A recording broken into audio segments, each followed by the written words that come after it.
Je vois également souvent beaucoup de personnes expliquer que le marché est pas cher, etc. Il faut bien faire attention, je ramène à d'autres vidéos que j'ai pu faire, mais il faut bien faire attention globalement parce que vous regardez les PER qui sont estimés. Or, on sait très bien que les analystes, ils ont toujours un temps de retard et que donc ils vont revoir à la baisse ces estimations et donc les PER vont augmenter globalement.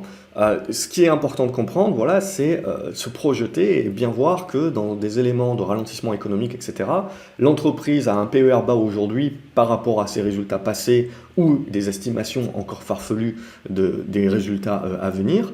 Mais si on se projette dans la réalité, vous regardez le marché, lui, quand il vous montre que le titre il baisse, c'est parce qu'il est en train d'anticiper que la société ne pourra pas faire le même type de résultat à l'avenir.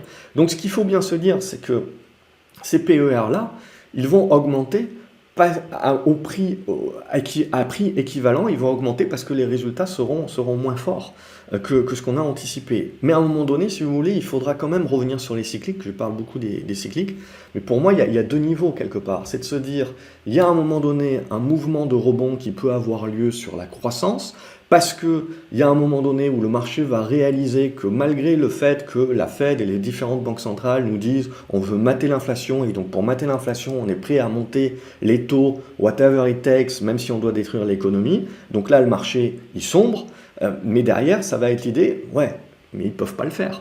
Et à un moment donné, il y a une limite parce que sinon c'est la crise de la dette et donc ils seront eux-mêmes bloqués et piégés. Et c'est à ce moment-là que le marché va se dire, bon, bah, ils sont obligés de faire une pause. Et c'est à ce moment-là, s'ils se disent, ils font une pause au niveau des taux, donc ils ne pourront pas aller au bout de ce qu'on a prévu. Or, on l'a déjà pricé dans le marché, donc on va rectifier le tir. C'est ce qu'on a connu cet été. On a à nouveau une déception et je n'ai aucun doute sur le fait qu'on rejouera le même coup de flûte d'ici quelques semaines, post-midterm, etc.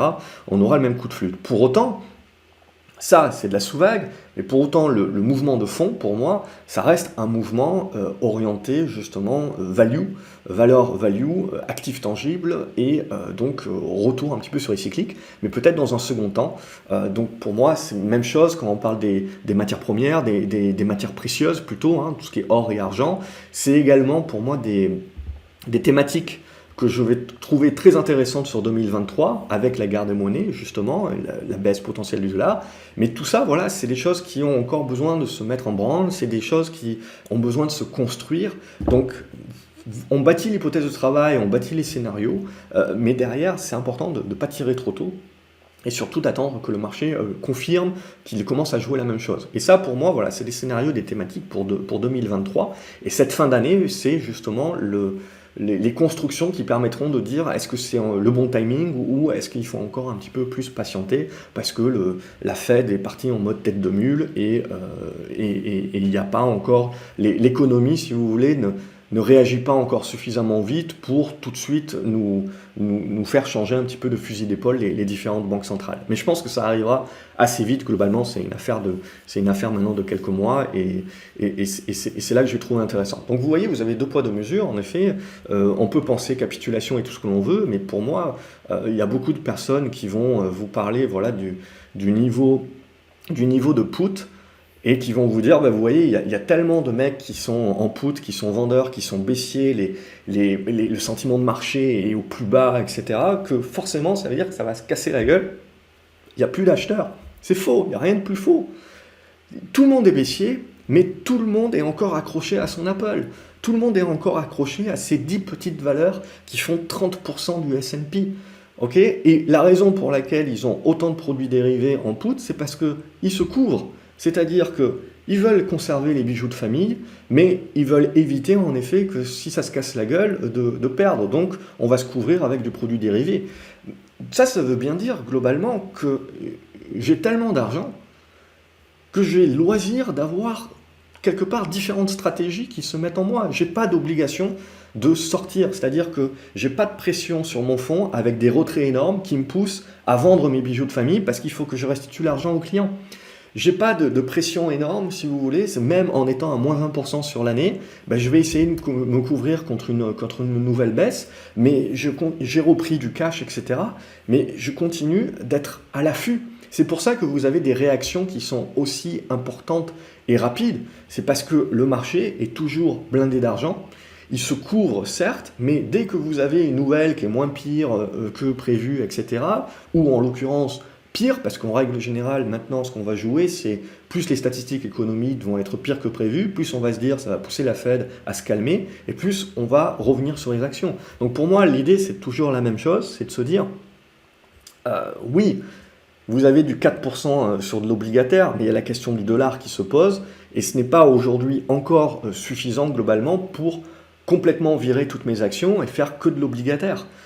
Donc je continue à rester très axé sur action. Certes, on a un paquet de mauvaises nouvelles en effet, mais ce n'est pas encore suffisant. Aujourd'hui, je n'ai pas de retrait massif, la récession n'est pas encore arrivée, donc mes clients ne sont pas sous pression, ils ne sont pas ras la gorge. Oui, il y aura peut-être une baisse des prix de l'immobilier, mais globalement, aujourd'hui, la plupart des mecs avaient emprunté. Donc, ça bloque les gens qui voulaient éventuellement changer de maison, ça bloque les gens qui voulaient acheter une nouvelle maison, parce que le crédit est trop élevé, etc.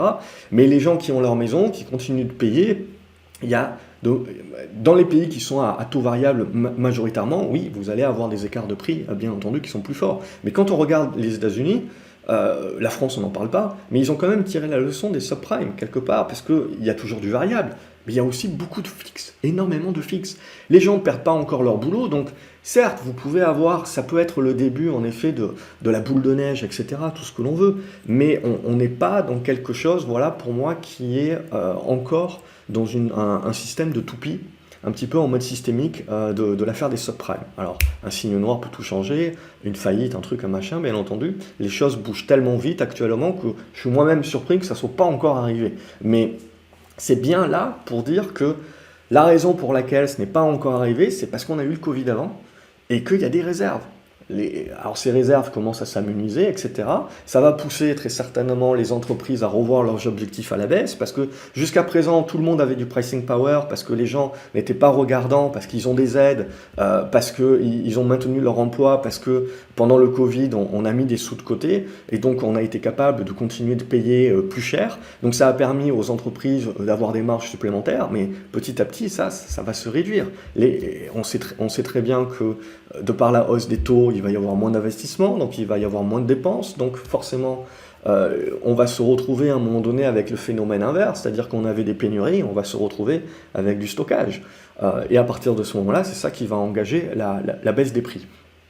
Donc c'est bien ce qu'il faut se dire actuellement, c'est un début d'un cycle, et à un moment donné, voilà, c'est là aussi où quand vous regardez les PER, il faut bien rapprocher le fait que c'est des PER sur ce qui était prévu, mais qui ne prennent pas en compte le fait qu'à un moment donné, si vous voulez, les entreprises, sauf celles qui ont un vrai pricing power, la plupart des entreprises vont se retrouver avec des bénéfices en chute libre parce qu'ils vont plus réussir à vendre en augmentation de prix. Et leurs marges sont en train de se réduire parce que les salariés ont demandé des augmentations de salaire, parce que les prix de matières premières sont en train d'augmenter. Il y a toujours un différentiel entre la hausse sur les prix du futur et la répercussion ensuite. Donc on a ces mouvements-là. Mais quelque part, qu'est-ce que ce n'est qu'autre qu'une normalisation de cette crise Covid? Pour moi, je pars du principe que la crise Covid, c'est quand même quelque chose de très à part, et donc c'est normal, et il faut éviter de comparer ça au subprime, il faut éviter de comparer ça à la bulle Internet, etc. Il y a des éléments qui sont similaires, oui, mais il y a aussi beaucoup d'éléments qui sont différents. Donc je pars du principe également que cette crise n'est quelque part pas la même qu'ailleurs, parce que d'une part, relativement, il faut savoir d'où on vient, et quelque part, le mouvement que l'on a actuellement, c'est finalement une normalisation et un retour à la moyenne. En bourse, on appellerait ça un retracement. Donc pour moi, qui n'impose pas de paniquer encore aujourd'hui, on n'est pas dans des éléments de destruction de valeur, on est dans des éléments de retour à la moyenne de ce qu'on avait connu et de ce qu'on a acheté finalement avec la crise Covid et que les différents gouvernements vont payer. Les banques centrales également, maintenant, sont dans l'obligation de monter les taux, non pas pour combattre l'inflation, ça c'est de la poudre aux yeux, ça n'arrivera pas, ça ne servira pas, c'est pouillemesque en niveau d'impact. Par contre, il faut bloquer à un moment donné les gouvernements. Il faut bloquer les gouvernements dans l'interventionnisme et les aides qui devient la norme. Et à mon avis, c'est pas fini et ça sera très compliqué pour la suite. Et la fragmentation, la vraie fragmentation, elle vient de là, elle vient de l'interventionnisme intempestif et trop poussé des différents gouvernements, et on voit qu'on est dans une nouvelle tendance depuis le Covid. Alors c'était déjà le cas un petit peu avant, mais le Covid a accéléré le mouvement, et voilà, ça c'est pour moi le point le plus majeur. Je suis jamais inquiet sur tout le reste, mais l'interventionnisme des États, les plans d'aide, les trucs, les machins, ça me pose toujours des problèmes, parce que voilà, pour moi c'est dommage. On détruit du capital qui pourrait être utilisé et qui pourrait servir à long terme à créer plus de valeur. Mais bref, passons, c'est comme ça. Et donc voilà un petit peu les différents événements pour moi qui sont importants, et je parlerai plus de normalisation. Et sur l'immobilier également, pour moi c'est une normalisation.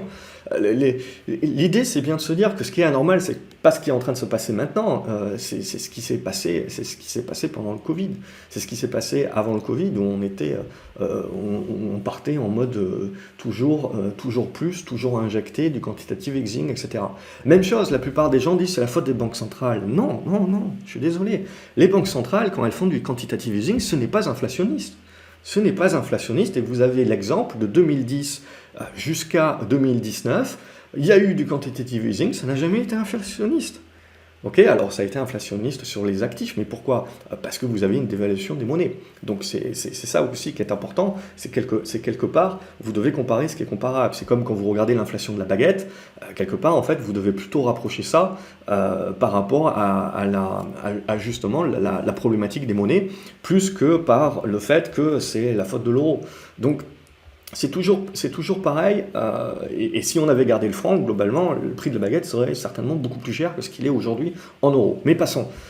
C'est ça, si vous voulez, pour moi, le point central, c'est qu'il y a tout de suite des raccourcis qui sont faits, et pas mal de vidéos YouTube n'aident pas. La problématique des banques centrales, si vous voulez, c'est qu'à un moment donné, les banques centrales, elles permettent au marché d'avoir des liquidités, et donc au gouvernement de pouvoir emprunter. Et donc au gouvernement de pouvoir emprunter, fonctionner à taux bas. La problématique, c'est c'est le gouvernement. Les gouvernements, en étant interventionnistes, les gouvernements, en voulant se maintenir au pouvoir, font tout un tas de décisions court terme, qui sont elles-mêmes inflationnistes, d'aides, de trucs, de machins, et on crame énormément d'argent, d'endettement supplémentaire. Et tout ça, ça fonctionne, si vous voulez, tant que vous avez un coût de la dette qui n'est pas énorme. Mais à un moment donné, c'est bloqué. Donc, quelque part, pour moi, les banques centrales, si vous voulez, elles appuient sur le frein, mais vous avez les gouvernements qui appuient encore sur l'accélérateur. Donc, le seul moyen, c'est que les banques centrales appuient encore plus sur le frein, même si, en fait, in fine, elles n'auraient pas nécessairement besoin de le faire parce que l'économie pourrait se réguler tout seul. Mais c'est surtout, on appuie sur le frein surtout parce qu'il faut qu'on bloque les gouvernements et qu'ils arrêtent un petit peu d'appuyer sur l'accélérateur. Donc on essaye justement de les bloquer par la montée des taux et de réguler un petit peu cet endettement. Mais l'autre problématique, c'est que grâce au Covid, on a foison de cash. Donc c'est-à-dire que vous regardez un petit peu les endettements obligataires, qui plus est avec la hausse des taux, les gouvernements, et même ceux qui sont peut-être un petit peu plus à droite au niveau de leur politique, et qui ont un endettement qui est énorme, une démographie qui est en train de passer à l'arme à gauche, etc., ils continuent à lever énormément d'argent. Pourquoi? Parce qu'il y a tellement d'argent, si vous voulez, qui doit se placer. Donc on n'est pas encore dans un monde où je suis obligé, alors je dois un peu plus faire de choix, mais je ne suis pas dans des choix cornéliens où, si vous voulez, j'ai une partie limitée de mon cash, et c'est super important que je ne me plante pas et que je choisisse un truc et pas deux. Donc on est encore dans ce monde-là où vous avez énormément de liquidités et où tout, globalement, peut-être tous les scénarios, tout peut être acheté et joué globalement en même temps. Donc ça, voilà, c'est ça pour moi aussi un élément ultra important. Donc pour conclure l'histoire, un jour ou l'autre, on reparlera du pic d'inflation, on reparlera du pic des taux de la Fed, ça sera les plus importants. Pourquoi? Parce qu'à un moment donné, quand vous allez avoir les taux à 10 ans qui vont être à 4%, voire monter jusqu'à 5%, qui est pour moi la grosse limite majeure, vous asphyxiez et vous parlez crise de la dette, et on va même peut-être reparler de déflation à un moment donné. Donc au bout d'un moment, je veux dire, la Fed, elle peut pas non plus, elle peut pas pousser trop loin, et elle devra contrôler les taux longs également. Donc elle sera obligée de ressortir la planche à billets. À un moment donné, vous êtes piégé, vous êtes coincé. À partir de ce moment-là, si vous voulez, on reparlera du fait que, les valeurs de croissance, qui plus est dans un monde qui est potentiellement en ralentissement économique, mais qui sont capables de maintenir un taux de croissance et de rentabilité, et ben, de par la pause des taux, avant de parler de la baisse, on parle de la pause, et ben, je vais pouvoir un petit peu les revaloriser, parce que déjà, je vais les revaloriser par rapport à ce que j'avais anticipé. Et là, le point central également, comme on l'a dit, c'est qu'après avoir passé 10 ans à concentrer dans les zones géographiques, dans des monnaies, dans des actions précises, jusqu'à ce qu'une dizaine d'actions fassent 30% du S&P, eh ben, vous allez vous rendre compte que dans le cycle prochain, en fait, il faudra éviter les grands noms qui ont fait le succès des indices ces dernières années, et il faudra plutôt revenir sur des petites capitalisations, des valeurs de croissance, des valeurs cycliques également, plus tard, dans le coup d'après, mais il faudra rechercher à nouveau les plus petites capitalisations, et ce sont elles qui surperformeront certainement. En tout cas, c'est le scénario que l'on aura. Et si on arrive à résoudre la guerre en Ukraine, alors ça ne se fera pas du jour au lendemain, et même si vous avez un cessez-le-feu, vous avez une espèce de guerre froide qui va se maintenir, mais globalement, si on arrive à retrouver un petit peu plus de gaieté, là aussi, la guerre des monnaies fait qu'il va y avoir à nouveau un attrait pour revenir se diversifier et s'investir sur des indices comme le Japon, la Chine. Alors la Chine, il y a cette problématique Taïwan, parce qu'une fois qu'on aura fait le coup de l'Ukraine, on se concentrera sur Taïwan, donc il reste toujours une problématique. Même l'Afrique, je veux dire, si on pousse très loin, les pays comme le Nigeria, etc., démographiquement, ça sera l'enjeu pour les décennies à venir. Mais globalement, voilà, des rediversifications et des retours de flux. Je pense, vers des pays justement qui ont pas mal de cycliques, pas mal de value, qui sont aujourd'hui, entre guillemets, sous-valorisés, mais pas vraiment par rapport au risque actuel, c'est-à-dire que le risque est tellement grand qu'on ne peut pas parler de sous-valorisation aujourd'hui, mais si vous arrivez à effacer une partie de ce risque, là, à ce moment-là, avec la baisse des monnaies, etc., il y aura un attrait, et un renouveau. Alors, bien entendu, une fois qu'on a dit ça, tout ça, ça va prendre pas mal de temps. Mais pour moi, voilà, tout est question de relation. C'est à un moment donné, quand vous regardez le chart 11, par exemple, que vous voyez ça, vous voyez bien, si vous voulez, qu'il y a toujours des relations. C'est à un moment donné, ce n'est pas tenable dans le temps, ce n'est pas tenable à long terme. Et c'est des moments où, certes, c'est peut-être pas le bon timing à court terme de changer son fusil d'épaule, mais c'est le timing dans sa pensée de long terme de se dire les US avec le dollar aussi puissant ne pourront pas tenir et n'offriront pas une rentabilité suffisante justement dans les années à venir de par le fait qu'aujourd'hui vous êtes sur des exponentiels comme ça. Donc c'est pas tenable à long terme et donc ça veut dire qu'il y a quelque chose de mieux qui va naître, de plus intéressant qui naîtra. Et ça, voilà, il faut encore le travailler, bien entendu. L'autre point, pour moi, c'est le chart 12.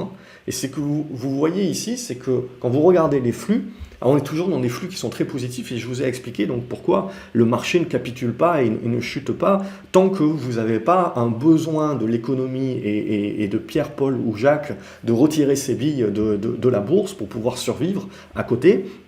Il n'y a pas de capitulation et globalement, surtout ce qui m'intéresse, c'est qu'on voit surtout les investisseurs les plus actifs éventuellement retirer quelques billes, mais c'est rien comparé aux billes qui ont été rentrées en 2020-2021. Pour autant, regardez au niveau des investisseurs passifs et des trackers, ça continue à rentrer de l'argent. Donc ça, c'est ce qu'on voit sur le chart 12. Alors peut-être que ça sortira un petit peu, mais c'est ce qui également continue la concentration sur les grands noms et sur l'illusion des indices. Donc ça aussi, c'est l'autre problématique, c'est qu'à un moment donné, vous ne pouvez pas tenir en faisant du passif et donc en étant concentré finalement, parce qu'en achetant un tracker, on vous a vendu que vous seriez diversifié, mais avec le temps, c'est une stratégie qui est finalement partie vers de la concentration, et donc dorénavant, lorsque vous êtes investisseur passif sur tracker, en fait, vous êtes ultra concentré sur les États-Unis et sur 10 valeurs. Donc ça veut dire qu'en gros, si ces généraux-là tombent, les trackers, eux, ils seront bêtes et méchants, et ils vont aller sacrifier à la pondération de l'indice, tous les titres, sans discernement, si c'est pas cher, c'est cher, ça vaut le coup, ça vaut pas le coup. Et c'est là, si vous voulez, où tout le monde qui regardera un indice potentiellement se dira « Oh mon Dieu, on va tous mourir ». Et c'est là où un investisseur qui regarde un petit peu plus les valeurs qui sont en dehors des indices, donc les plus petites valeurs, les plus petites caps, verront un certain nombre d'intérêts. Pas dans un premier temps, parce que en règle générale, elles se font gicler également parce qu'on manque de contrepartie, mais ce seront celles, je pense, en termes de phénix et de renaissance, ce sont celles qui reperformeront derrière le plus. Donc ça, ce n'est qu'un cycle globalement, et c'est ce qu'on a déjà vu.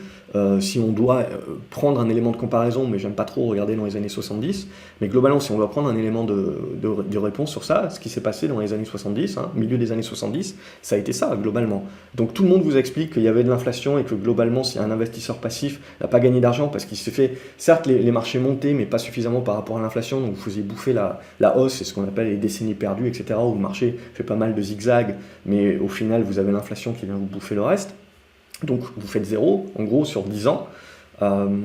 Et ça, c'est très souvent les vendeurs de trackers, ils oublient de vous le mentionner. 10 ans, c'est quand même beaucoup dans la vie d'un investisseur, surtout ça dépend quand est-ce que vous commencez.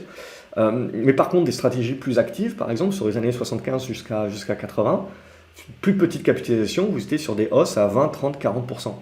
Donc tout de suite, c'est plus volatile, etc. Ça demande d'être plus actif.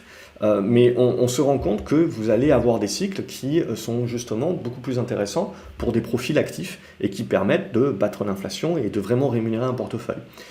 Donc, ce que j'essaye de dire, c'est qu'il faut faire attention à tous ces biais statistiques, parce que les 20 dernières années, on a eu un cycle de baisse des taux continu, on a eu cet effet de concentration et on a eu cet essor des trackers et des investissements passifs, etc.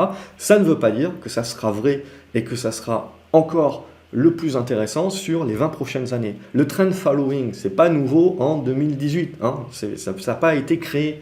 Le trend following, ça existe depuis 70 ans, et même bien avant. Je veux dire, si vous regardez Dow, donc le journaliste qui derrière a donné son nom à la création du Dow Jones, quand il explique les vagues, c'est rien de plus que du suivi de tendance. Donc, ce qu'il faut bien exprimer, c'est que si vous regardez les papiers des années 90 notamment, si vous regardez ces papiers-là, 90 jusqu'à la bulle Internet, même un petit peu avant, jusqu'à 97, etc., plus personne n'en parlait.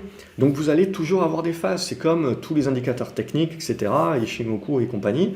Si vous regardez un petit peu quelles sont les périodes où les gens en parlent, en fait, il y a des périodes. C'est du suivi de tendance, c'est pareil. Tous ces indicateurs qui fonctionnent comme ça. Donc c'est là aussi que c'est important de bien comprendre que les choses changent, on s'adapte. Ce qui ne change jamais, c'est la mentalité humaine et donc pour moi, l'importance des flux. Voilà, j'espère que cette vidéo, même si elle est longue, je préfère la faire complète, vous la regardez éventuellement plusieurs fois. J'espère qu'elle aura pu vous apporter. N'hésitez pas à la liker, à la partager sur les réseaux sociaux, à me dire ce que vous en pensez dans les commentaires, éventuellement à rajouter un certain nombre d'éléments. Quant à moi, je vous souhaite une excellente journée et je vous dis à la prochaine. N'oubliez pas de vous abonner pour ne pas louper les prochaines vidéos. Salut les graphes.